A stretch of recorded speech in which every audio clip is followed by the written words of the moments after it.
রাস্তায় কোনো কিছু যাইব না ভাই, চতুর্দিকে পুলিশ ঢুকছে। হ্যাঁ, এই মুহূর্তে কোনো মাল ডেলিভারি দেওয়া যাবে না। তোমরা বোধহয় ভুলে গেছো তোমরা কার সাথে কথা বলতেছো।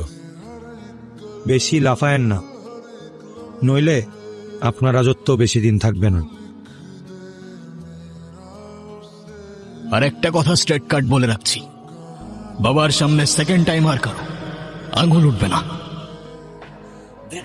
এতগুলো দুধ নিয়ে কোথায় যাচ্ছে? স্যার, আমার বন্ধু ছোট্ট একটা ফার্ম চালায় স্যার, তাই সামনের মার্কেটে ভালো দাম পাওয়া যায়, রোজ সকালে আমরা বিক্রি করতে যাই স্যার। স্যার, দুধে তো পানি দেয়া আছে। দুধের মধ্যে তো ভেজাল, পানি মিশিয়েছেন কেন?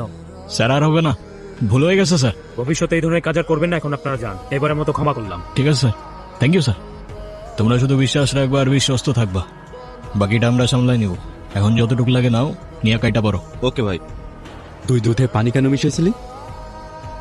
যেন ওরা ভাবে আমাদের দোষ হয়ে পর্যন্তই। যখন অপরাধ পেয়ে যাবে তখন আমাদের পেছনে সময় অপচয় করার ওদের কোনো মানে নাই। বলতে গেলে দুধে ভেজাল মেশানোটা একটা ডিস্ট্রাকশন। আজকের কালেকশন খুব ভয় দেখাইছেন, কিছু করার দরকার নেই। আমার ছেলে মাইকেল এই কালীন বন্দরের ভবিষ্যৎ, সবাই মিলে তালি দেন। তোকে আর আটকাতে পারলাম কোথায়? তা কবে আসছিস আবার? সেদিন, যেদিন তোর বিয়ে হবে। মানে আর দেখা করতে চাচ্ছিস না, এই তো?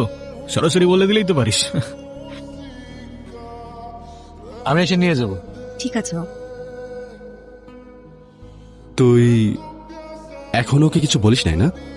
বন্ধু, কথা যখন ইগোতেই লাগছে তখন যা না, গিয়ে নাম্বারটা নিয়ে যা।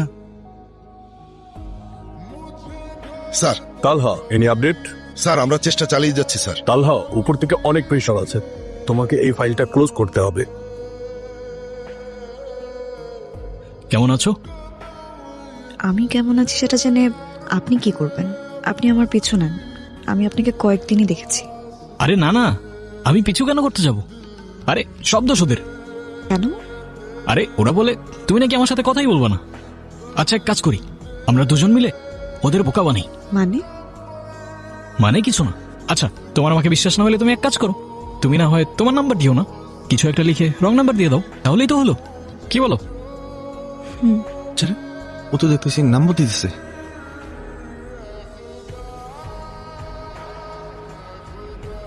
হ্যালো, কে বলছেন?